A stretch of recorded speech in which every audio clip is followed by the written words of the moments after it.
ಇವತ್ತಿನ ವಿಚಾರವನ್ನ ಆರಂಭ ಮಾಡುವ. ಸರ್ಪಭೂಷಣರು ಬಹಳ ಅಪರೂಪದ ಪದ್ಯವನ್ನು ಬರೆದಾರ. ಏನ್ ಚಂದ ಚಂದ ಉದಾಹರಣೆಗಳನ್ನು ಕೊಟ್ಟಿದಾರ. ಶಿವಯೋಗಿ ಸಕಲ ಸಂಸಾರದೊಳಿರ್ದೊಡೆ ಅವಿವೇಕಿಯಂತೆ ಮೋಹಿಸಿ ಕೆಡುವುದುಂಟೆ. ಶಿವಯೋಗಿ ಯಾರಂತ? ಶಿವಯೋಗಿ. ಶಿವಯೋಗಿ ಬ್ಯಾರೆ, ಶವಯೋಗಿ ಬ್ಯಾರೆ.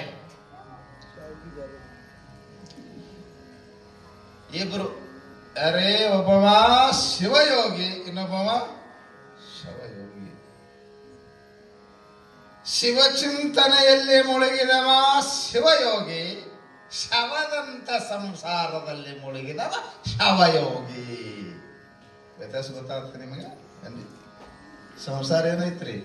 ಶವ. ಶವ ಅಂದ್ರೆ ಅರ್ಥ ಇದೆ ನಿಮಗೆ? ಶವ ಅಂದ್ರೆ ಶಾವಿಗೆ ಶಾವಿಗೆ ಅಂತ ಕಳ್ದಂಗಲ್ಲ ಐತಿ ನಿಮಗೆ. ಶವ ಅಂದ್ರೆ ಹೆಣ. ಹೆಣ. ಸಂಸಾರ ಎಂಬುದೊಂದು ಹೆಣ ಅಲ್ಲ ಮರು. ಸಂಸಾರಕ್ಕೆ ಏನು ಹೋಲಿಕೆ ಕೊಟ್ಟಾರಂದ್ರ, ಸಂಸಾರ ಎಂಬ ಹೆಣ ಬಿದ್ದಿರೆ ತಿನಬಂಧನಾಯ ಜಗಳ ನೋಡಿರೆ. ಹೆಣ ಹ್ಯಾಂಗ ಜಡ ಐತಿ, ಸಂಸಾರ ಜಡ ಐತಿ. ಹೆಣ ಹ್ಯಾಂಗ ಅಳಸ್ತದ, ಸಂಸಾರ ಹೆಣ. ಇವ್ರಿಗೆ ಹೆಣ ಗಂಟೆ ಬಿತ್ತದ. ನಾನು ಇವ್ರು ಇಲ್ಲಿ ತರ ಎಲ್ಲಿರ್ತಾರ ಗೊತ್ತಿರ. ನಂದು ಶುರು ಆಗೋದಕ್ಕ ಇದು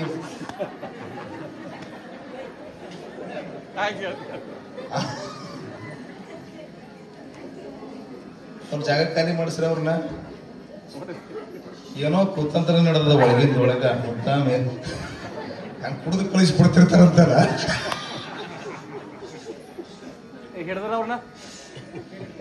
ಇದು ನಂದು ಮುಗೀತು ಅಂದ್ರೆ ಏನ್ ಅಡಿಗೆ ಮನಿ ಸಮೀಪ ಹಾಕೋತ ಬಂತು ಅಂತ.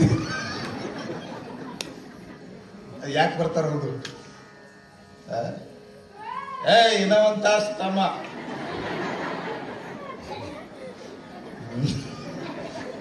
ಏನ್ ಹೇಳತ್ತಿದ್ರಿ ನಾನು? ಸಂಸಾರವೆಂಬ ಹೆಣ ಬಿದ್ದಿರೆ ದಿನ ಬಂದ ನಾಯ ಜಗಳವ ನೋಡಿರೆ. ಹೆಣ ಹೆಂಗ ಅಳಿಸ್ತದ, ಸಂಸಾರವು ಅಳಿಸ್ತದೆ. ಹೆಣ ನಿಮ್ಮದರ ಇರ್ಲಿ, ಮಂದಿದರ ಇರ್ಲಿ, ಹೆಣದ ಹತ್ರ ಕುಂತ್ರಿ ಅಂದ್ರ ನೋಡ್, ನಮ್ಮ ಹತ್ರ ಕುಂತ್ರಿ ಅಂದ್ರ ಎಷ್ಟು ಲಗಲಕ್ಕ ಏನ್ ಚಂದ ನಗ್ಕೊಂತ ಕುಂತೀರಿ. ನಿಮ್ಮ ಜೀವನದಾಗ ಹಿಂಗೆಂದಾರ ನಗ್ತೀರಿ ನೀವು?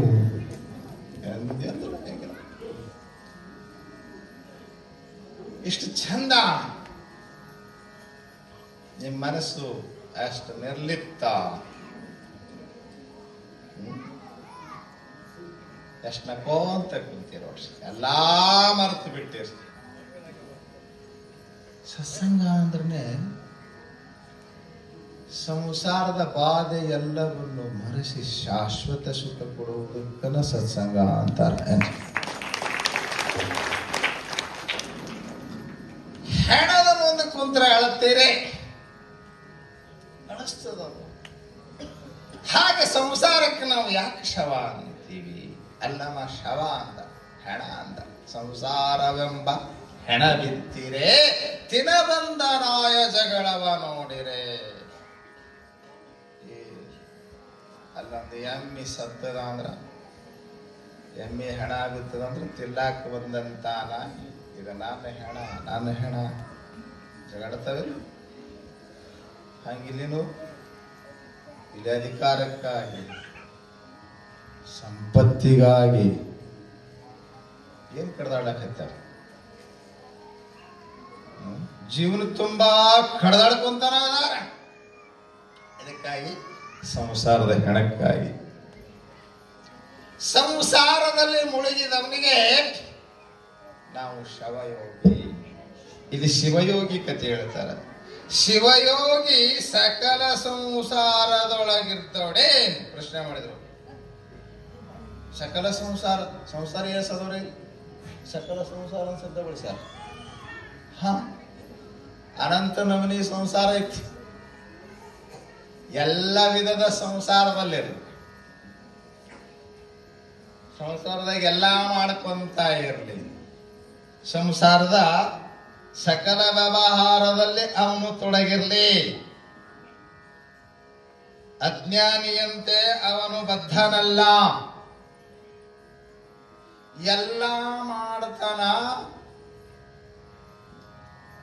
ಯಾವ ವ್ಯವಹಾರವು ಜ್ಞಾನಿಗೆ ಬಾಧಿಸುವುದಿಲ್ಲ. ಇದು ಬಹಳ ಮಜಾ ಮಾತ್ರಿ, ಲಕ್ಷ ಕೊಡಬೇಕು. ಬಿಸಿಲೊಳಗ ಇದ್ದ ಮನುಷ್ಯ ಬವಣೆಯನ್ನ ಅನುಭವಿಸ್ಬೇಕು. ಬಿಸಿಲು ಬಹಳ ಸುಲಭವಾಗ್ಯದ. ಇವತ್ತಂತೂ ಬಹಳ ತ್ರಾಸ ಆಗತ್ತಿದೆ.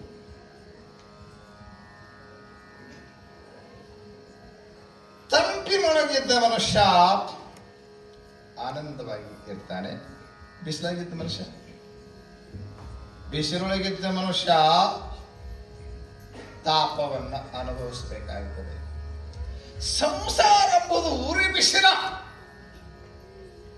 ಉರಿ ಬಿಸಿಲದೊಳಗೆ ಅದಾನ, ಆದ್ರೂ ತಣ್ಣಗದಾನ ಅಂತಾರೆ. ಇದು ಒಂದು ಕಿರಿಕಿರಿ. ನನ್ನ ಮಾತು ಇಲ್ಲಾಗುತ್ತೆ ನಿಮಗೆ. ಬಿಸಿಲೊಳಗ ಅದಾನ, ತಣ್ಣಗದಾನ ಅಂತಾರ. ಹಾ, ಬಿಸಿಲಾಗ ಹೊಂಟ ಮನುಷ್ಯನು ತಣ್ಣಗಿರ್ತಾನ. ಒಂದ್ ಹೊಡಿ ಇದ್ರೆ ಸಾಕು, ಆ ಬಿಸಿಲನ್ನು ಎದುರಿಸುವ ಸಾಮರ್ಥ್ಯ ಬರ್ತದ. ಹಾಂಗ ಪ್ರಪಂಚ ಎಂಬುದು ಉರಿ ಬಿಸಿಲೈತಪ್ಪ, ಪರಮಾರ್ಥ ಎಂಬ ಕೊಡಿ ಹಿಡಿ ಆರಾಮ್ ಪ್ರಪಂಚದಾಗ ಇರ್ಲಾಕ ಬರ್ತದ. ಮನೆ ಬಿಡಬೇಡ್ರಿ, ಮನ್ಯಾಗ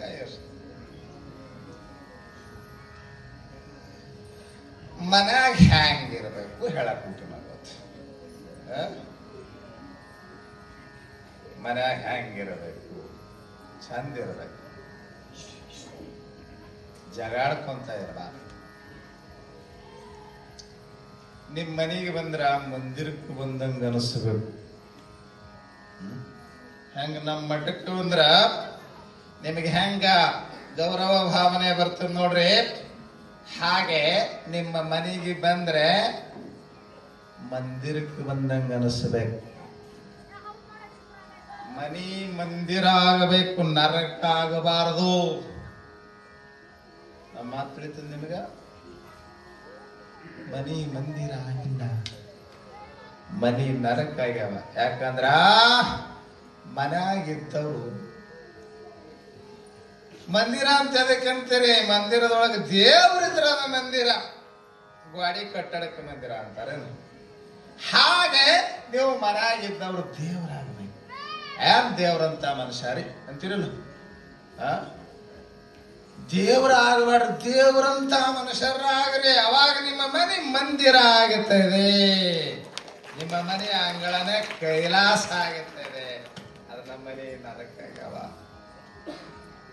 ಯಾಕ ಮನ್ಯಾಗಿರೋರು ಒಬ್ರು ಸರಂಗಿಲ್ಲ.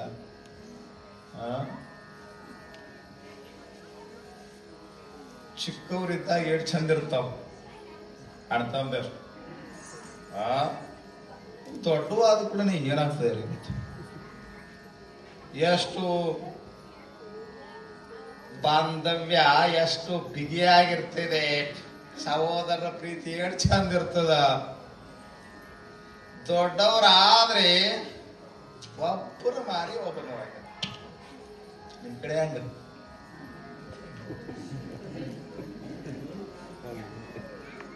ನಿಮ್ ಹಂಗೆ ಎಲ್ಲ ಕಡೆ ಹಂಗೆ ಇರುತ್ತೆ. ಅದ್ರಾಗ ಇಲ್ಲೊಂದಿಟ್ಟು ಮಂದಿ ಚಲೋ ಅದಾರ ಅಟ್ಟೆ.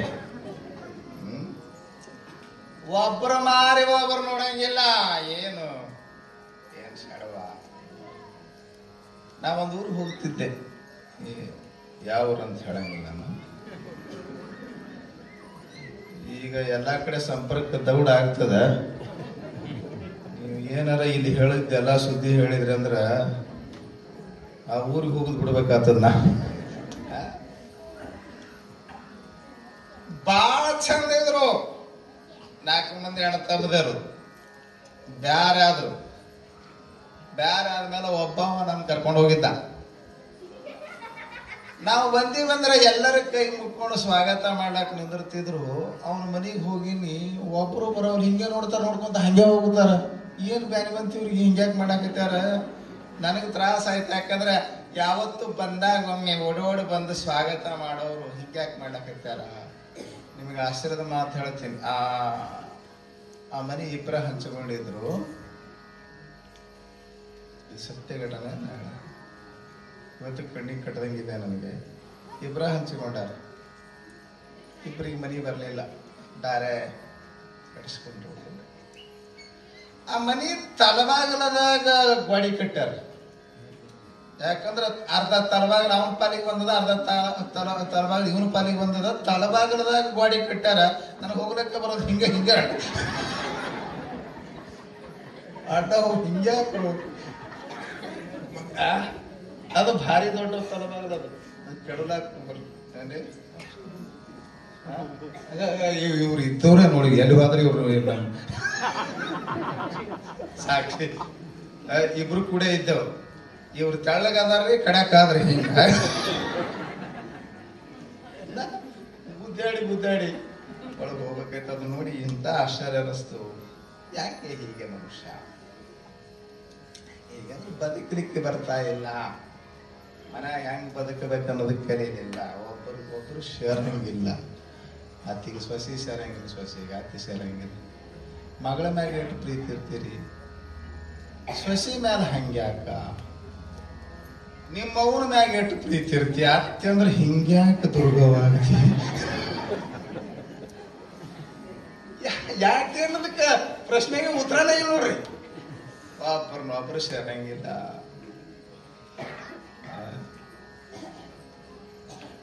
ಅತ್ತಿ ತೂಗು ಮಂಚದ ಮ್ಯಾಗ ಕುಂತಿರ್ಲಿಲ್ಲ. ದೊಡ್ಡ ಮನಿ ಅಡಸಲಾಗ ತೂಗು ಮಂಚದ ಮ್ಯಾಗ ಗಜಗೌರಿ ಹೆಂಗ್ ಕುಂತಿದ್ಲಿ ದುರ್ಗವ್ವ.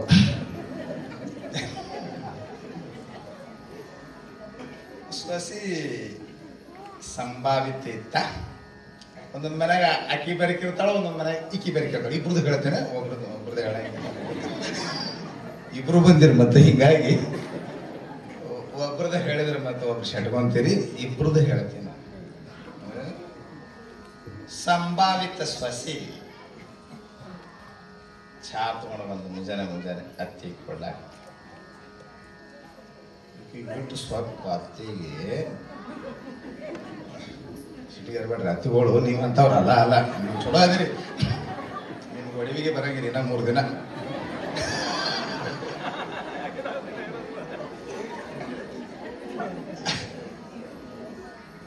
ಅತ್ತಿ ಕೇಳಿದಂತ ಸೊಕ್ಕಿನಕ್ಕಿ, ತಂಗಿ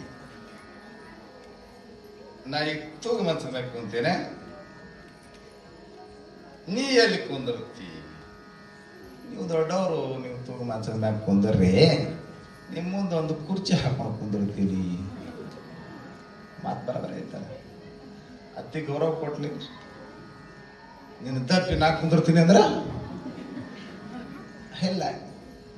ನೀವು ದೊಡ್ಡವರು, ನೀವು ತೂಗು ಮಂಚದ ಮ್ಯಾಗ ಕುಂದರಿ, ನಾನು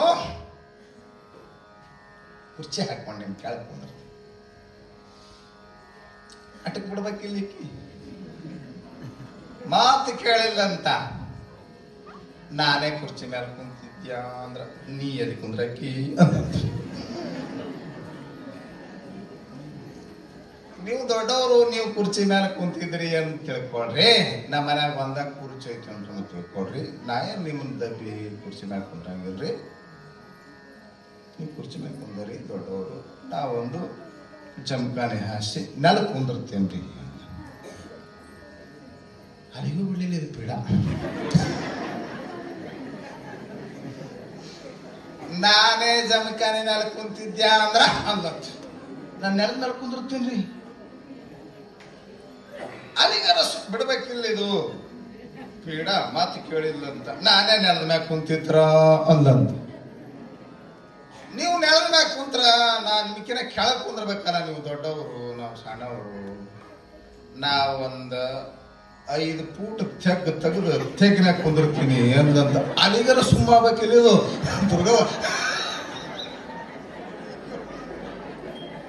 ಹಾಳೆ ಅಂದಂತ ನಾನೇ ತೆಗಿನಾಗ ಕುಂತರ ಹ್ಯಾಂಗ್ ಮಾಡತ್ತಿ ಅಂದ್ರೆ ಸಾಕ ಹೋಗಿತ್ತದ ಸೊಸಿಗೆ ನೀವು ಕುಣ್ಯಾಕ ಕುಂತ್ರಿ ಅಂದ್ರೆ ಮಣ್ಣು ಮುಚ್ಚಿ ಮ್ಯಾಲ ಕುಂದಿರ್ತೀನಿ ಅಂದಂತ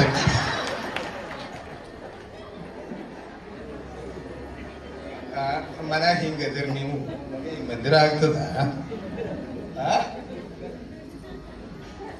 ಮನೆ ಮಸೂಡಿಗೆ ಆಗಲಿ ಹಂಗ ನನಂಗಿಲ್ಲ ಮಸೂಡಿಗೆ ಆಗ್ತದಂತ ಹಿಂಗ ಬದುಕಿದ್ರೆ ಅಂದ್ರ ಪ್ರೀತಿಯಿಂದ ಬದುಕರಿ. ಮಹಾತ್ಮರು ನಮಗೆ ಬದುಕೋದನ್ನು ಕಲಿಸ್ತಾರೆ. ಪ್ರಪಂಚದ ಹೆಂಗಿರಬೇಕು, ಬೆಂಕಿ ಸುಡಬಾರದಂದ್ರ ಇಕ್ಕಳದಿಂದ ಹಿಡಿಬೇಕು. ಹೆಂಗ್ ಮಾಡ್ತೀರಿ ನೀವು? ಅಡಿಗೆ ಮಾಡ್ತೀರಲ್ಲ, ಹಂಚ ತೆಗೆದಿಡ್ಬೇಕಂದ್ರ ಇಕ್ಕಳ ಹಿಡಿತೀರಿಲ್ಲ? ಇಕ್ಕಳವನ್ನ ಉಪಯೋಗಿಸಿ ಸುಡುವ ಹಂಚಿಡಿದ್ರ ಅಪಾಯ ಇಲ್ಲ. ಹಾಗೆ ಪ್ರಪಂಚ ಸಂಸಾರ ಅಂಬುವುದು ಇದು ಸುಡುವ ಹಂಚಿದ್ದಂಗೈತೆ. ಒಂದಿಷ್ಟು ವಿವೇಕ, ಒಂದಿಷ್ಟು ನಿರ್ಮೋಹ, ಒಂದಿಷ್ಟು ಗೀತಾ ಪ್ರತಿಪಾದಿಸಿದ ನಿರಾಸಕ್ತಿ ಎಂಬತಕ್ಕಂತ ಇಕ್ಕಳದಿಂದ ಸಂಸಾರವನ್ನ ನೀವು ಹಿಡಿದ್ರಿ ಅಂದ್ರೆ ಅದು ನಿಮಗೆ ಸುಡಂಗಿಲ್ಲ. ಮಾತಾಡ್ತಾ ಇದ್ದೇನೆ. ಸಂಸಾರವನ್ನ ಹೆಂಗ ಅನ್ಭವಿಸ್ರಿ? ರಾಮಕೃಷ್ಣ ಕಥೆ ಹೇಳಿದ್ರೆ ಬಹಳ ಚಲೋ ಕಥೆ ಹೇಳಿದ್ರು. ಬಹಳ ಅರ್ಥಗರ್ಭಿತವಾದಂತ ಮಹಾಪುರುಷರ ಜೀವನ ಚರಿತ್ರೆಯನ್ನ ಪೂಜ್ಯರು ನಮ್ಮ ಮುಂದೆ ತರಬೇಕು. ಅದೇ ರಾಮಕೃಷ್ಣರು ಹೇಳ್ತಾರೆ, ಹಲಸಿನ ಹಣ್ಣು ತಿಂದಿನ? ಹಲಸಿನ ಹಣ್ಣು ಬೆಳೀತಾವಲ್ಲ ಈ ಕಡೆ. ಹಲಸಿನ ಹಣ್ಣು ತಿಂದಿರಿ? ಹೆಂಗ್ ತಿನ್ಬೇಕು? ಹಲಸಿನ ಹಣ್ಣು ಬಿಡಿಸಿ ತಿನ್ಬೇಕಾರ ಅದು ಕೆಟ್ಟ ಅಂಟಿರ್ತದ. ನೋಡಿದ್ರೆ ಕೆಲವ್ರಿಗೆ ಗೊತ್ತಾಗ್ತದ, ನೋಡ್ಲಾರ್ದವ್ರಿಗೆ ಗೊತ್ತಾಗಲ್ಲ. ಹಲಸಿನ ಹಣ್ಣು ತಿನ್ಬೇಕಂದ್ರ ಹಲಸಿನ ಹಣ್ಣು ಬಿಡಿಸ್ಬೇಕಾದ್ರೆ ಹೆಂಗ್ ಬಿಡಿಸ್ತಾರೆ? ಎಣ್ಣೆ ಹಚ್ಕೊಂತಾರೆ. ಎಣ್ಣೆ ಹಚ್ಕೊಂಡು ಆ ಹಣ್ಣ ಬಿಡಿಸಿದ್ರು ಅಂತಂದ್ರೆ ಅದು ಕೈಗೆ ಹತ್ತಂಗಿರ್, ಬಾಯಿಗೆ ಹತ್ತಂಗಿರ್, ಮೀಸಿಗೆ ಹತ್ತಂಗಿರ್. ಎಣ್ಣೆ ಹಚ್ಕೊಳ್ಳಾರ್ದಾನೆ ಗಟ್ಟ ಮೀಸಿ ಇರುವ ಮನುಷ್ಯ ಅದನ್ನ ತಿರ್ಲಾಕ ಅನ್ನಂದ್ರೆ ನೋಡ್ಬೇಕು. ಅವೆಲ್ಲ ತಿರ್ಲಾಕ ಹಚ್ಚಬೇಕು. ಅವ ಹಂಗ ಹಚ್ಕೊಂಡು ಕುಂತೀವಿ. ಎಟ್ಟು ಹಚ್ಕೊಂಡಿರ್ತೀವಿ. ನಿರಾಸಕ್ತಿ ನಿರ್ಮೋಹ, ಇಲ್ಲಿ ಅದೇ ಮಾತಾ ಬಳಸಿದಾರೆ ನೋಡ್ರಿ. ಮೋಹಿಸಿ ಕೆಡುವುದುಂಟೆ ಅಂತ ಶಬ್ದ ಬಳಸಿದ್ದಾರೆ. ಸಂಸಾರದೊಳಗ ಮೋಹ ಬೇಡ. ಹಂಗಂದ್ರೆ ನಿಮ್ಗೆ ಅರ್ಥ ಆಗ್ತದಿಲ್ಲ. ಬಾಳ ಹಚ್ಕೋಬೇಡ ಅಂದಂಗ. ಅದಕ್ಕ ನಿಮ್ಗೆ ತಿಳಿಯುವಂಗೆ ಹೇಳ್ಬೇಕಂದ್ರೆ ಅದೇ ಸಂಸಾರದೊಳಗೆ ಬಾಳ ಹಚ್ಕೋಬೇಡ. ನಂದ ನಂದ ನಂದ ಅಂತ ಬಾಳ ಹಚ್ಕೋಬೇಡ. ಬಾಳ ಹಚ್ಕೊಂಡಿ ಅಂದ್ರೆ ಸಂಸಾರ ನಿನಗೆ ಅಳಿಸ್ತದೆ. ಸ್ವಲ್ಪ ನಿರಾಸಕ್ತಿ, ಒಂದಿಷ್ಟು ನಿರ್ಲಿಪ್ತತೆ. ಒಂದಿಷ್ಟು ನಿರ್ಲಿಪ್ತತೆ ಇತ್ತಂದ್ರೆ ಸಂಸಾರ ಬಾಧೆಯನ್ನು ಉಂಟು ಮಾಡಂಗಿಲ್ಲ. ಪರಮಾತ್ಮನಿಗೆ ಭುಜಂಗ ಶಯನಂ ಅಂತ ಒಂದು ಹೆಸರಿದೆ. ಅಂದ್ರೆ ಏನು? ಭುಜಂಗ ಕೇಳಿದ್ರಿ ನೀವು? ಅದೆಲ್ಲ ಸಾಂಕೇತಿಕ. ನಮ್ಮ ಮಹಾಭಾರತ ಇರಬಹುದು, ಭಾಗವತ ಇರಬಹುದು, ಅವು ಐತಿಹಾಸಿಕತೆಯನ್ನು ಹೊಂದಿವೆ, ಅಷ್ಟೇ ಆಧ್ಯಾತ್ಮಿಕ ಅರ್ಥವನ್ನು ಹೊಂದಿವೆ. ಅದನ್ನು ಅರ್ಥೈಸಿಕೊಳ್ಳಾರದವರು ಅವೆಲ್ಲ ಸುಳ್ಳು ಸೃಷ್ಟಿ ಅಂತ ಹೇಳಿದರು. ಏನ್ ಚೊರ ಹೇಳ್ತ ನೋಡಿ. ಅದು ಭಾಗವತದಾಗನು ಬಂದಿದೆ ಪ್ರಸಂಗ, ಮಹಾಭಾರತದಾಗನು ಬಂದಿದೆ. ಪರಮಾತ್ಮ ನೋಡಿರ್ತೀರಿ ನೀವು, ಯಾವ್ದಾರ ಒಂದು ಸಿನಿಮಾ, ಯಾವ್ದಾರ ಒಂದು ನಾಟಕ, ಎಲ್ಲಿ ಮಲ್ಕೊಂಡಿರ್ತಾನವ? ಹಾವಿನ ಮ್ಯಾಗ ಮಲ್ಕೊಂಡ. ಅರ್ಥ ಏನು ಗೊತ್ತೇನ್ರಿ? ಆ ಹಾವ 5 ಹೆಡೆ ಹಾವು, 7 ಹೆಡೆ ಹಾವ. 5 ಹೆಡೆ ಹಾವ ಅಂದ್ರೆ ಏನ್ರಿ ಸಂಸಾರವೆಂಬುದು ಸರ್ಪ. 5 ಜ್ಞಾನೇಂದ್ರಿಯ ಪಂಚ ವಿಷಯಗಳಿಂದ ಕೂಡಿರುವಂತ 5 ಹೆಡೆಯ ಹಾವಿನ ಮ್ಯಾಗ ಮನ್ಕೊಂಡ್ರು ಆರಾಮದಾನ ಪರಮಾತ್ಮ. ನಿಮ್ಮ ಮನ್ಯಾಗ ಹೋಗ್ಯದಂತ ಸುದ್ದಿ ಆಗ್ಲಿ ಬರೇ ಸುಳ್ಳು ಹೇಳಿನೋ ಏಪ್ರಿಲ್ ಫೂಲು ನೀವು ಬೇಕಾದ ಹೇಳ್ರಿ, ಅವ್ನು ಒಪ್ಕೊಳಂಗಿಲ್ಲ. ಇಲ್ಲದ ಒಂದು ಹಾವು ತಂದು ಹೊರ ಹಾಕ್ಬೇಕಂದ್ರೆ ನಾವು ಎದುರಿ ಅಂದ್ರೆ ಆರಾಮ್ ನಿದ್ದೆ ಮಾಡ್ತಾನವ. ಹಾವ್ ಅದ ಅಂದ್ರೆ ನಿಮಗೆ ನಿದ್ದೆ ಹತ್ತದ, ನಾವು ಹಾವಿನ ಮ್ಯಾಲ ಮನ್ಕೊಳಲ್ಲ. ಯಾಕೆ ಅಂದ್ರೆ ಕೃಷ್ಣ ನಿರ್ಲಿಪ್ತನಾಗಿ ಬದುಕದ. ಭುಜಂಗ ಶಯನಂ. ಸಿದ್ಧಾರ್ಥಪ್ಪರ ಜೀವನ ಪ್ರಸಂಗ ಬರ್ತದ ಒಂದು. ದೇವೇಂದ್ರಪ್ಪ ಅಂತ ಹೇಳಿ ಒಬ್ಬ ಶಿಷ್ಯ ಸಿದ್ಧಾರ್ಥಪ್ಪನ ಸೇವೆ ಮಾಡ್ತಿದ್ದ. ಚನ್ನಬಸಪ್ಪನವರು, ದೇವೇಂದ್ರಪ್ಪನವರು ಇವರೆಲ್ಲ ಸಿದ್ಧಾರೂಢರು ಬಹಳ ಸೇವೆ ಮಾಡಿದ್ದಾರೆ.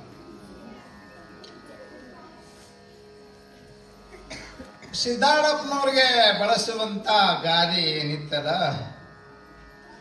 ಅದನ್ನ ಒಂದ್ ದಿವಸ ಸ್ವಚ್ಛ ಮಾಡಬೇಕಂತ ಹೇಳಿ ಆ ಗಾದಿ ತೆಗೆಲಕ್ಕ ದೇವೇಂದ್ರ. ಇದು ನಮ್ಮ ಜೀವನದಾಗ ನಡೆದ ಪ್ರಸಂಗ. ಇದು ಸಿದ್ಧಾರೂಢಪ್ಪನ ಜೀವನದಾಗ ನಡೆದ. ನನಗೂ ಗೊತ್ತೇ ಆಗಿರ್ಲಿಲ್ಲ. ಹಾವ ನಮ್ಮ ಗಾದಿ ಒಳಗನ 3-4 ದಿವಸ ಐತಿ. ಇಲ್ಲಿ ತಿನ್ನಕ್ ಬಂದದು, ಇಲ್ಲಿ ಹೊಕ್ಕೊಂಡು ಕುಂತದ ಗಾದ್ಯಾಗ. ಅದು ನನಗೆ ಒಂದು ರಾತ್ರಿ ನೀನೇನೋ ಅಳಿಗಾಡ್ದಂಗೆ ಅನಿಸಿಟ್ಟು ಬಂದು ನಮ್ಮ ಬಿಜಾಪುರ ರಮೇಶ್ ಮಾಸ್ತರ್ ಇದ್ನಲ್ಲ, ಅವನು ಕರೆಸಿ ಎಲ್ಲೇ ಪಕ್ಕದಲ್ಲೇ ಇರ್ತಿದ್ರು ಅವರು. ಅವ್ರನ್ನ ಕರೆಸಿ ನೋಡ್ಲಿಕ್ಕಾಗೂ ಮಹಾಸರ್ಪ ಇತ್ತು.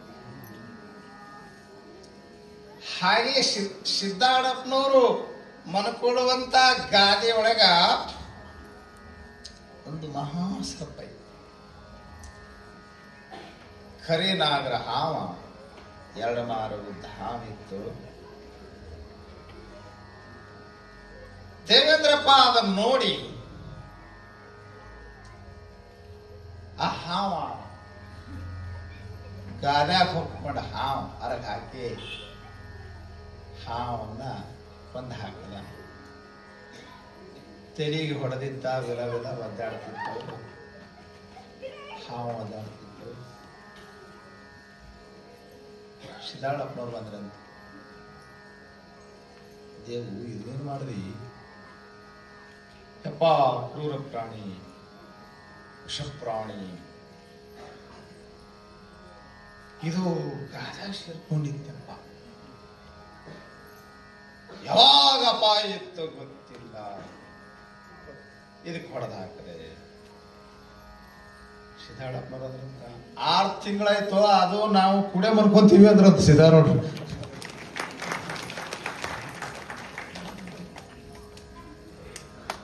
ಅದಕ್ಕೆ ನಾನು ಏನು ಮಾಡಿಲ್ಲ, ನನಗಾದ್ರೂ ಏನು ಮಾಡಿಲ್ಲ.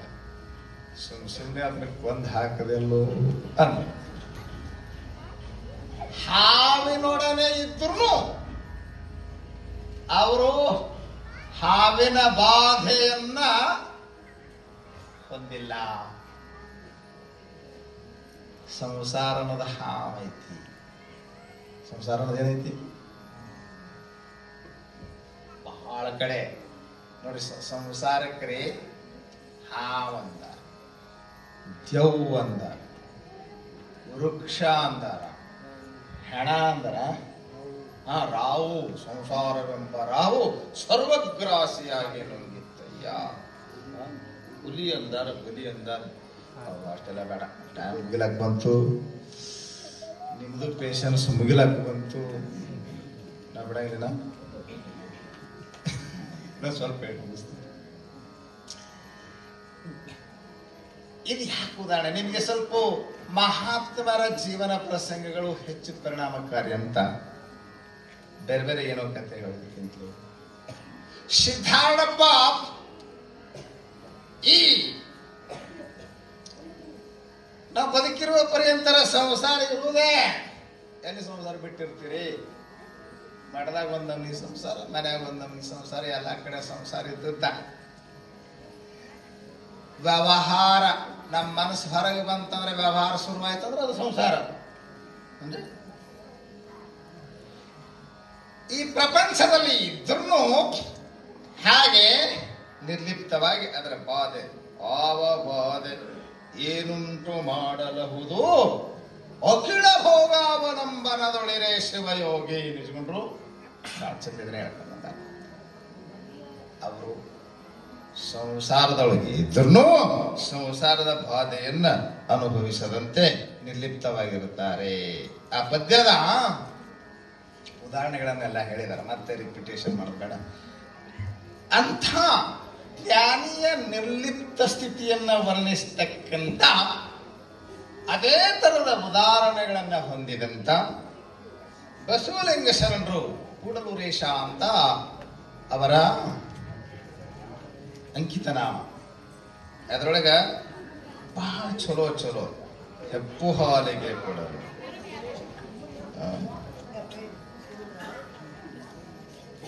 ಮುತ್ತು ನೀರುಳು ಪುಟ್ಟಿ, ಇವೆಲ್ಲ ಬಹಳ ಚಂದ ಜ್ಞಾನಿಯ ನಿರ್ಲಿಪ್ತತೆಯನ್ನ ವರ್ಣಿಸ್ತಕ್ಕಂಥ ಪದ. ಅದು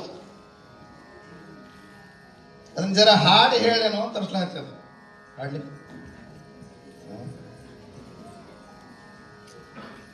ಅಪರೂಪದ ಪದ, ಏನ್ ಅರ್ಥವತ್ತಾದಂತ ಪದ.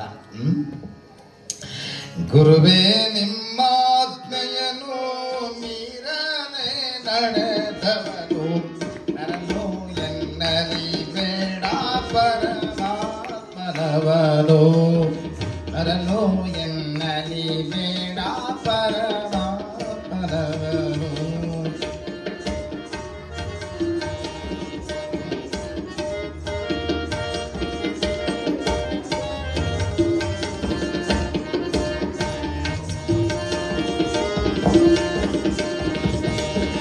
ಅರಿಯಾದ ಪ್ರಾಣಿಗಳು ಅವರೇನು ಬಲ್ಲರು, ಅರಿಯಾದ ಪ್ರಾಣಿಗಳು ಅವರೇನು ಬಲ್ಲರು, ಪರಕೆ ಪರತರನಾದ ಪರಕೆ ಪರತರನಾದ ಪರಮಾತ್ಮನವನು, ಪರಮಾತ್ಮನವನು.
ಮುತ್ತು ನೀರೊಳು ಪುಟ್ಟಿ ಮತ್ತೆ ನೀರ ಮುತ್ತು ಲಕ್ಷಾಂತರ ಕೆಂಡರೆಯಾಲೇದು ತತ್ವಜ್ಞಾನಿ ಅವನು ಹುಟ್ಟು ಬನರನಲ್ಲ ತತ್ವಜ್ಞಾನಿ ಅವನು ಹುಟ್ಟು ಬನರನಲ್ಲ ಅತ್ಯಂತಾನಂದ ಅತ್ಯಂತಾನಂದ ಪರಿಪೂರ್ಣನನು ಪರಿಪೂರ್ಣನನು ಗುರುವೇ ನಿಮ್ಮ ಇರಾದೆ ನಡೆದ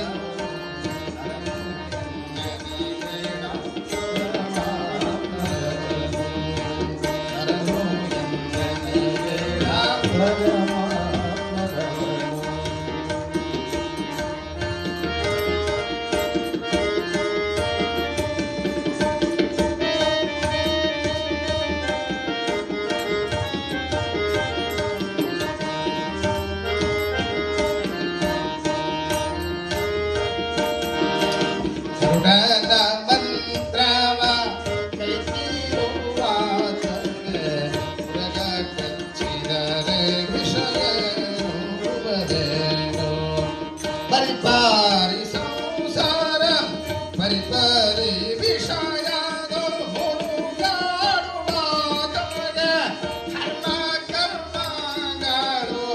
ಧರ್ಮ ಕರ್ಮಗಳು ಆತನಿಗೇನು ಗುರುವೇ ನಿಮ್ಮ ದಯನು ಇರದೆ ನಡೆದವನು ನರನು ಎಂದೆನಬೇಡ ಪರಮಾತ್ಮನವನು ನರನು ಎಂದೆನಬೇಡ ಪರಮಾತ್ಮನವನು ಜಾತಿಯೊಳು ಪುಟ್ಟಿ ಅಜಾತರಾದವಗೆ ಜಾತಿ ಕರ್ಮಗಳು ತಾತನಿಗೇನು ಜ್ಯೋತಿ ಪ್ರಕಾಶನಮ್ಮ ಕೂಡ ಮುರೇಶನು ಜಾತಿ ಪ್ರಕಾಶನಮ್ಮ ಕೂಡ ಮುರೇಶನು ಖ್ಯಾತ ಪ್ರಖ್ಯಾತ ಅವಧೂತನವನು ಗುರುವೇ ನಿಮ್ಮ ದಯನು ಮೀರದೆ ನಡೆದವನು ನರನು ಎಂದೆನಬೇಡ ಪರಮಾತ್ಮನವನು ನರನು ಎಂದೆನಬೇಡ ಪರಮಾತ್ಮನವನು ಬೇಡ ನರನು ಎಂದೆನಬೇಡ ಪರಮಾತ್ಮನವನು.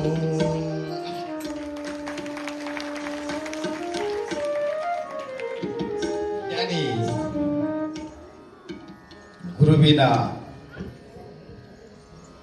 ಆಜ್ಞೆ ನೀನು ಸಾಕ್ಷಾತ್ ಪರವಸ್ತು ನರನಲ್ಲ ಹರನೆಂಬ ಗುರುವಿನ ಉಪದೇಶವನ್ನ ಒಪ್ಪಿಕೊಂಡಂತ ಅದನ್ನು ಒಪ್ಪಿಕೊಂಡು ಮಹಾಜ್ಞಾನಿಯಾದಂಥ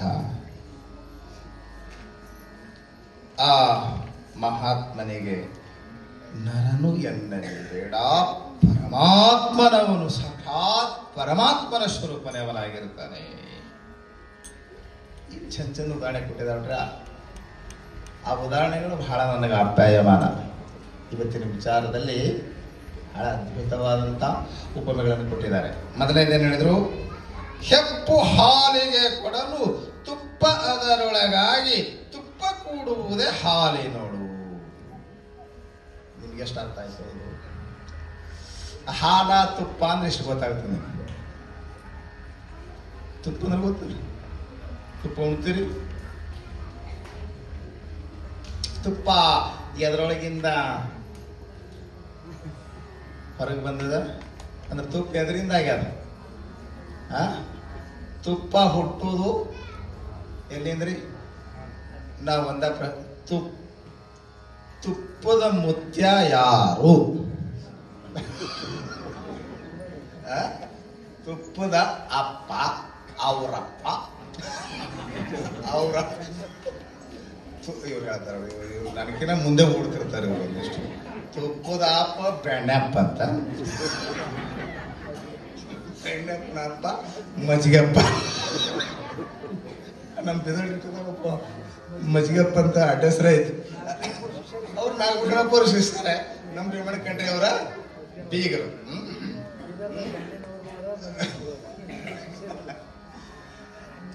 ಅಂದ್ರೆ ನಾನು ಏನ್ ಹೇಳಕ್ ಹೊಂಟೀನಿ, ಈ ಪದ್ಯ ಸ್ವಲ್ಪ ಬಿಡಿಸಮ್, ಇದೊಂದು ಪದ್ಯ ಬಿಡಿಸಿ ಒಂದು ಕತೆ ಹೇಳಿ ಕತೆ ಹೇಳಬೇಕು ಕೊನೆಗೆ. ಹಿಂಗಿಬ್ರು ಗಂಡ ಹೆಂಡತಿ ಅಂತ ಹೇಳಿದ್ರೆ ನಮಗೂ ನೀತಿ ಹತ್ತದ, ನಿಮಗೆ ನೀತಿ ಬಿಡ್ತದ. ಕತೆ ಹೇಳಾರ್ದ ಮಾತ್ರ ಅದು ಮಜಾ ಅನ್ಸಂಗ. ಏನ್ ಹೇಳಕ್ ಹೊಂಟಿದ್ದ ನಾನು? ನೋಡಿ, ಹಾಲಿನಿಂದನ ತುಪ್ಪು ತೋರಿ ಬಂದರು, ಆ ಹಾಲಿನೊಳಗ ತುಪ್ಪ ಬರಂಗಿಲ್ಲ.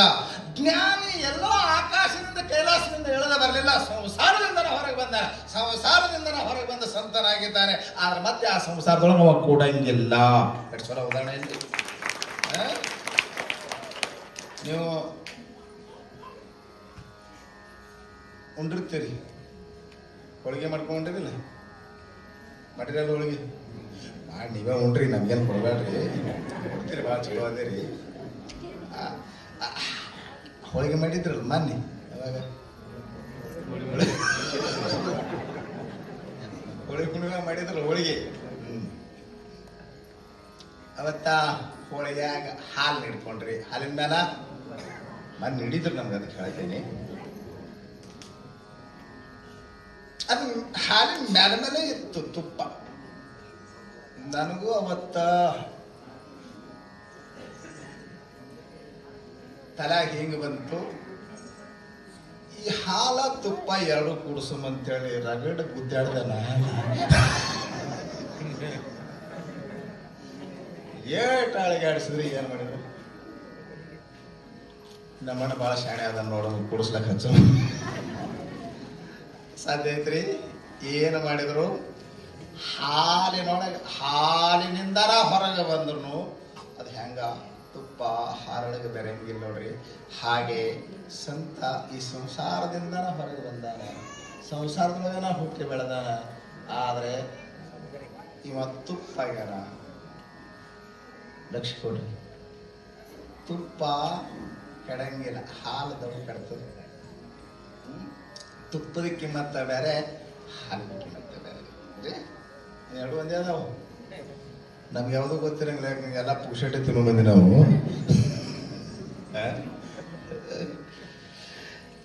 ಎಷ್ಟು ಚಲೋ ಉದಾಹರಣೆ ಕೊಟ್ರು. ಹೆಪ್ಪು ಹಾಲಿಗೆ ಕೊಡ, ಹೆಪ್ಪು ಹಾಲು ತುಪ್ಪ ಆಗ್ಬೇಕಂದ್ರೆ ಏನ್ ಮಾಡ್ಬೇಕು? ಹೆಪ್ಪು ಕೊಡ್ಬೇಕು. ಹಾಗೂ ನೀನು ಸಂಸಾರಿ ಸಂತನಾಗಬೇಕಾಗಿತ್ತಂದ್ರ ಗುರು ದೀಕ್ಷೆ ಎಂಬ ಹೆಪ್ಪು ಕೊಡಬೇಕು. ಗುರುವಿನ ಉಪದೇಶ ಬಹಳ ಮಹತ್ವದ್ದು. ಅರೆ ಕಿವ್ಯಾಗ ಉಪದೇಶ ಅಲ್ಲ, ಬದುಕಿನಾದ್ಯಂತ ಬದುಕುವ ಎಲ್ಲ ಬೋಧನೆಯೂ ಉಪದೇಶವೇ ನನ್ನ ದೃಷ್ಟಿಯಲ್ಲಿ. ಅದಕ್ಕ ಹೆಪ್ಪು ಕೊಡಲು ಏನಾಗ್ತಾನೆ? ಒಣ ತುಪ್ಪ ಆಗ್ತಾನೆ. ತುಪ್ಪ ಕೂಡುವುದೇ ಹಾಲಿನೋಳು ಅಂತ ಕೇಳಿದ್ರು. ನದಿಯು ತಾ ಪುಟ್ಟಿ ಸಮುದ್ರವ ಕೂಡಲು ನದಿಯು ಹೋಗುವುದೇ ಪುಟ್ಟಿದೆಡೆಗೆ. ಆಮೇಲೆ ನದಿ ಹರ್ಕೊಂಡು ಹೋಗಿ ಸಮುದ್ರ ಸೇರ್ತು ಅಂದ್ರೆ ಮರಳಿ ಇದೆಲ್ರಿ ಗಂಗೋತ್ರಿಯಲ್ಲಿ ಹುಡ್ತದ. ನಾನು ಹೋಗಿದ್ವು ನಾವು ಗಂಗಾ ನದಿ, ಸಮುದ್ರ ಸೇರ್ಕೊಂತ ಬಳ್ಳದು ವಾಪಸ್ ಹೋಗ್ತದೆ. ಹಾಗೆ ಸಂಸಾರ ಎಂಬುದು ಮೂಲ ಗಂಗೋತ್ರಿ, ಅಲ್ಲಿ ಹುಟ್ಟಿ ಹರಿದು ಸಮುದ್ರ ಪರಮಾತ್ಮನೆಂಬ ಸಮುದ್ರವನ್ನು ಸೇರ್ದ ಅಂದ್ರ ಮರಳ ಕಡೆ ವಾಪಸ್ ಬರಂಗಿಲ್ಲ. ಇದು ಮೂರನೇ ಉದಾಹರಣೆ ಎಷ್ಟು ಮಜಾ ಆಯ್ತು ನೋಡ್ರಿ. ಮುತ್ತು ನೀರೊಳು ಪುಟ್ಟಿ ಮತ್ತೆ ನೀರಪ್ಪುವುದೇ, ಮುತ್ತು ಲಕ್ಷಾಂತರಕ್ಕೆ ಬೆಲೆಯಾದಿ. ತತ್ವಜ್ಞಾನಿಯವನು ಹುಟ್ಟುವ ನರನಲ್ಲ, ಅತ್ಯಂತ ಆನಂದ ಪರಿಪೂರ್ಣರವನು. ಅದ್ಭುತವಾದಂತ ಉದಾಹರಣೆ. ಮುತ್ತು ಹೂನಾಗ ಇಟ್ಕೊಂಡ್ರಲ್ಲ, ಮುತ್ತು ಇವು ನಿಮ್ ಮುತ್ತಾಲೇವು, ಸುಮ್ಮನೆ ಇವು ನಕಲಿ ಅದಾವ. ಮುತ್ತು ನಿಮಗೆ ಸಿಗಂಗಿಲ್ಲ, ಅಸಲಿ ಮುತ್ತು ಸಿಗಂಗಿಲ್ಲ. ಅಸಲಿ ಮುತ್ತಿನ ಕಿಮ್ಮತ್ ಎಷ್ಟು? ಲಕ್ಷಾಂತರಕ್ಕೆ. ಅವಾಗ ಶರಣರು, ಉಳ್ಳೂರು ಬಸವಲಿಂಗ ಶರಣರು ಅವಾಗ ಲಕ್ಷಾಂತರಕ್ಕೆ ಬೆಲೆ ಆದೀತು ಅಂದಾರ. ಈಗ ಎಷ್ಟು ಬೆಲೆ ಆಗ್ತದೆ ಗೊತ್ತಿಲ್ಲ. ಮುತ್ತು ಹೆಂಗ್ ಹುಡ್ತದ ಗೊತ್ತೇನ್ರಿ ನಿಮಗೆ? ಸಮುದ್ರ ದಂಡೆ ಮ್ಯಾಗ ಕಪ್ಪು ಚಿಪ್ಪಿನೊಳಗ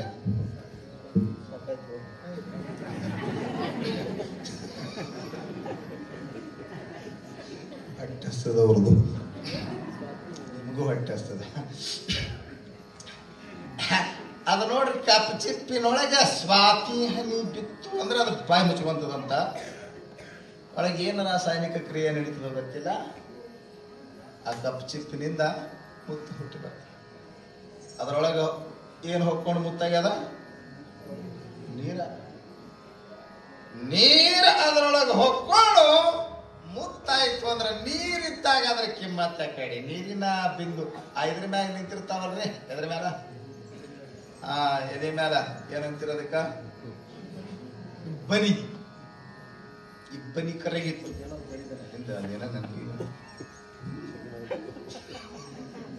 ಇಬ್ಬನಿ ನೋಡಿರಿ ನಿಂತ. ಆ ಇಬ್ಬನಿ ಮುತ್ತಿ ಕಣ್ಣಾಗ ಆಗ್ತದೆ. ನೀವು ಸದ್ದ ಮುತ್ತ ಆಗಿರಿ, ನೀವೆಲ್ಲ ಇಬ್ಬನಿ. ಈಗ ಮಂಗಳಾರತಿ ಆಯ್ತು, ಹೋಗಿ ನೆನಪ ಆಯ್ತು, ಗಾಳಿ ಬೀಸ್ತಂದ್ರ ಮುತ್ತು ಬಿದ್ದು ಹೋಯ್ತು, ಯಾಕಡೆ ಹೋಯ್ತಾವ ಏನೋ ಹಂಗಾಗಬಾರ್ದು. ನಾವು ಅದಕ್ಕೆ ಜ್ಞಾನಿಗಳಾಗ್ತಾ ಇಲ್ಲ. ಅದು ನೋಡ್ರಿ, ಅದು ಕಪ್ ಚಿಪ್ ಸೇರ್ಕೊಂತು ಅಂದ್ರೆ ಏನಾಗ್ತದೆ? ನೀರು ಹೋಗಿ ಮುತ್ತಾಗ್ತದೆ, ನೀರಿನ ಹನಿ ಮುತ್ತಾಗ್ತದೆ. ಮುತ್ತಾಯ್ತಂದ್ರ ಅದ್ರ ಕಿಮ್ಮತ್ತಲ್ಲ. ಮುತ್ತು ಲಕ್ಷಾಂತರಕ್ಕೆ ಬೆಲೆಯಾದೀತು ಅಂತ ಸಿದ್ಧಪಡಿಸಿದ್ದಾರೆ. ಮತ್ತೆ ಹೊರಗೆ ನೀರಾಗಂಗಿಲ್ಲ ಎಂದು ಅದಕ್ಕೆ ತತ್ವಜ್ಞಾನಿಯವನು ಹುಟ್ಟುವ ನರನಲ್ಲ ಅಂದ್ರು. ಹುಟ್ಟು ಸಾಯುವ ನರನಲ್ಲ, ಅವೇನು ಅತ್ಯಂತ ಆನಂದ ಪರಿಪೂರ್ಣನವನು, ಆನಂದ ಸ್ವರೂಪನೇ ಅವನಾಗ್ತಾನೆ.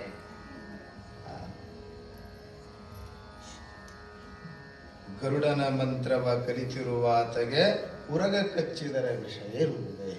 ಇದು ಅದ್ಭುತವಾದಂಥ ಉದಾಹರಣೆ. ಆಗಳನ್ನೇ ಹೇಳಿದೆವು ನಾವು ಏನ್ರಿ, ಸಂಸಾರ ಎಂಬುದು ಹಾವಿದ್ದಂಗ ಅಥವಾ ಹಾವಿನ ಮನಿ ಇದ್ದಂಗ. ಹೆಂಗ ಹಾವಿನ ಮನೆಯಾಗ ಬದುಕುವುದು ಎಷ್ಟು ಕಷ್ಟ ಅನಿಸ್ತದೆ. ಒಬ್ಬರಿಗೆ ಕಷ್ಟ ಅನ್ಸಂಗಿಲ್ಲ, ಯಾರಿಗೆ ಕಷ್ಟ ಅನ್ಸಂಗಿಲ್ಲ. ಗರುಡನ ಮಂತ್ರವ ಕಲಿತಿರುವ ಹೊತ್ತಿಗೆ ಉರಗ ಕಚ್ಚಿದರೆ ವಿಷ ಏರುವುದೇ. ಗರುಡನ ಮಂತ್ರ ಗೊತ್ತಿರುವಂತವನಿಗೆ ಅದು ಬೇಕಾದಂತ ಹಾವು ಕಡೆಯಲ್ಲಿ ಆ ಮಂತ್ರ ಹಾಕೊಂಡ ಅಂದ್ರ ಸುದೇಲವನ ಮೊದಲೇ ಮಾತು, ಕಚ್ಚಿದ್ರು ವಿಷ ಇರಂಗಿಲ್ಲ. ಸಂಸಾರ ಸರ್ಪ, 5 ಹೆಡೆಯ ಸರ್ಪ, ಕಚ್ಚಿದ್ರು ಪರಿಣಾಮ ಆಗಬಾರ್ದಲ್ಲ, ಇದು ಪರಿಣಾಮ ಆಗಬಾರ್ದು.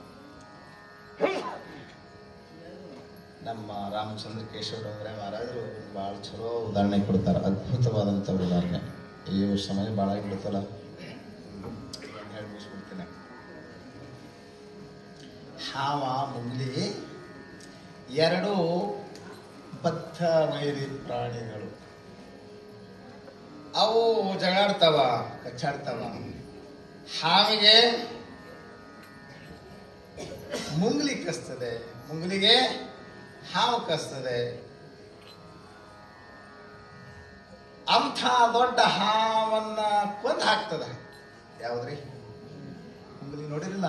ಮುಂಗ್ಲಿ ನೋಡಿ, ಮುಂಗ್ಲಿ ಆ ಕಡೆ, ಹಾವ ಕಡೆ. ಮಾರುದ್ದ ಹಾವ ಮುಂಗ್ಲಿ ಜಗಾಡ ನಾವು ನೋಡೀವಿ. ಮುಂಗ್ಲಿ ಹಾವಿ ಕಸ್ತದ, ತುಂಡರಿಸ್ತದ. ಹಾವನು ಮುಂಗ್ಲಿ ಕಡದಿರ್ತದೆ. ಹಾವು ಸಾಯ್ತದ, ಮುಂಗುಸಿ ಬದುಕ್ತದೆ. ಗೊತ್ತದ ನಿಮ್ಗೆ ರಹಸ್ಯ? ಹಾವು ಕಡದ್ರ ಆನೆ ಸಾಯ್ತದ, ಎತ್ತು ಸಾಯ್ತದ, ಎಮ್ಮೆ ಸಾಯ್ತದ, ಅಂತಿಂತ ದೊಡ್ಡ ದೊಡ್ಡ ಪ್ರಾಣಿ ಇದು ಇಟ್ಟಿರ್ತದ. ಇವು ಹೊಡೆದಾಡ ಹೊತ್ನಾಗ, ಜಗಾಡ ಹೊತ್ನಾಗ ಅದು ಕಚ್ಚಿರ್ತದಿಲ್ಲ ಇದಕ್ಕೂ. ಆದ್ರೂ ಇದಕ್ಕೆ ವಿಷದ ಪರಿಣಾಮ ಆಗೋದಿಲ್ಲ. ಯಾಕಂದ್ರೆ ಆ ಮುಂಗ್ಲಿಗೆ ಗೊತ್ತಂತ ಹಾವಿನ ಕೂಡ ಜಗಳ ಮುಗೀತು ಅಂದ ಕೂಡನೆ ಅದು ಯಾವುದೋ ಒಂದು ಬೇರು ಕಸ್ತದಂತ ಹೋಗಿ. ನೋಡ್ರಿ, ಕಂಡಿಡ್ದಾರ ನೋಡ್ರಿ ನಮ್ಮ ಶಾಸ್ತ್ರಿ ಒಳಗೆ ನಕಲ ಬಳ್ಳಿ ಅಂತ. ಅದು ಕಚ್ತು ಅಂತಂದ್ರೆ ಅದಕ್ಕೆ ವಿಷ ಇರಂಗಿಲ್ಲ. ಹಾಗೆ ಇಲ್ಲಿ ಹಾವ ಮುಂಗ್ಲಿ ಗೊತ್ತಾಯ್ತಲ್ಲ, ಸಂಸಾರ ಎಂಬುದಾ ಹಾವಿನ ಅವನು ಕೂಡ ಹೋರಾಟ. ಅಲ್ಲಿ ಅತ್ತೆ ಹಾವನ್ರಿ, ಸೊಸೆ ಹಾವನ್ರಿ, ಏನೇನು ನಾನಾ ನಮಗೆ ಹಾವು ಅದ ಒಟ್ಟಾರೆ ಸಂಸಾರದಾಗ. ನಾನ ಇವೆಲ್ಲಗಳ ಜೊತೆ ನಿತ್ಯ ಹೋರಾಟ ಐತಿ. ಒಂದು ಇಲ್ಲಿ ಮೋಹವೆಂಬ ವಿಷಯ ಇರಬಾರ್ದಲ್ಲ. ಸಂಸಾರವೆಂಬ ಸರ್ಪದ ಜೊತೆ ಹೋರಾಟ ನಡೆದಾಗ ಅದು ಕಸ್ತದೆ. ಸಮಸ್ಯೆ ಕಸ್ತದೆ ಅಂದ್ರೆ ಸಂಸಾರ ಸಮಸ್ಯೆ ತಂದು ಬಿಡ್ತದೆ. ಸಂಸಾರ ಇರೋದೇ ಸಮಸ್ಯೆ ತಂದು ಬಿಡ್ತಾರೆ. ಇದ್ರ ವಿಷದ ವ್ಯಾಮೋಹ ಏರಬಾರ್ದು, ನಿನಗೆ ಟೆನ್ಷನ್ ಆಗಬಾರ್ದು, ತಾಪ ಕೊಡಬಾರ್ದು. ಹಂಗಾಗ್ಬೇಕಾಗಿತ್ತು ಅಂತಂದ್ರೆ ಅದು ಮುಂಗುಸಿ ಅಂತಿರುವಂತ ನೀವು ಮುಂಗುಸಿ ಆ ನಕುಲ ಬಳ್ಳಿಯನ್ನು ಕಚ್ಚಿದ್ರೆ ಹೆಂಗ ವಿಷಯ ಹಂಗ ನಿಮಗೂ ಒಂದು ಬಳ್ಳಿ ಹೇಳಿಕೊಡ್ತೀನಿ. ನಿಮ್ಮ ಪ್ರಪಂಚವೆಂಬ ಸರ್ಪ ನಿಮಗೆ ತಾಪ ಕೊಡಬಾರ್ದು ಅಂದ್ರೆ ಅದ್ರ ಬಳ್ಳಿ ಯಾವುದು ಅಂದ್ರೆ ಈ ಸತ್ಸಂಗ ಅಂಬುವುದೇ ಬಳ್ಳಿ, ಅಂಬುವುದೇ ಬಳ್ಳಿ, ಪರಮಾರ್ಥ ಅಂಬುವುದೇ ಬಳ್ಳಿ. ಇನ್ನು ಸ್ವಲ್ಪ ನೀವು ಹಚ್ಕೊಳ್ರಿ, ಅಂದ್ರೆ ನಾಳೆಗೆ ದೌಡು ಬರ್ರಿ ಅಂದಂಗ. ಹಂಗಂದ್ರೆ ನಿಮಗೆ ಸಂಸಾರ ತಾಪ ಮಾಡಿಬಿಡಂಗಿಲ್ಲ ಅಂತ ಹೇಳ್ತಾ ಭಾಳ ಚಂದ ಹಿಡಿದು ಆದಷ್ಟು ಬೇಗ ಬರ್ರಿ, ಇನ್ನೂ ಚೆನ್ನಾಗಿರ್ತದೆ ಸಮಯ. ನೋಡಿ ನಿಮಗೂ ಟೈಮ, ನಮಗೂ ಟೈಮ್. ನಿನ್ನೆ 10:30 ಮುಗಿಸಿದವು, ಈಗ 11 ಮ್ಯಾಲ ಆಯ್ತು. ಆದರೂ ಗಡಬಡ ಮಾಡಬೇಡ್ರಿ. ಎಲ್ಲರೂ ನಿಧಾನವಾಗಿ ಪ್ರಸಾದವನ್ನು ಸ್ವೀಕರಿಸಿ ಮಂಗಲ ಮುಗಿದ ತಕ್ಷಣ ಯಾರು ಗಡಬಡ ಮಾಡಲಾರ್ದೇ ನಿಧಾನವಾಗಿ ಪ್ರಸಾದ ಸ್ವೀಕರಿಸಿ ನಿರ್ಗಮಿಸಿದೆ ಅಂತ ಹೇಳ್ತಾ ನನ್ನ ಮಾತಿಗೆ ಮಂಗಲ. ಹಲವು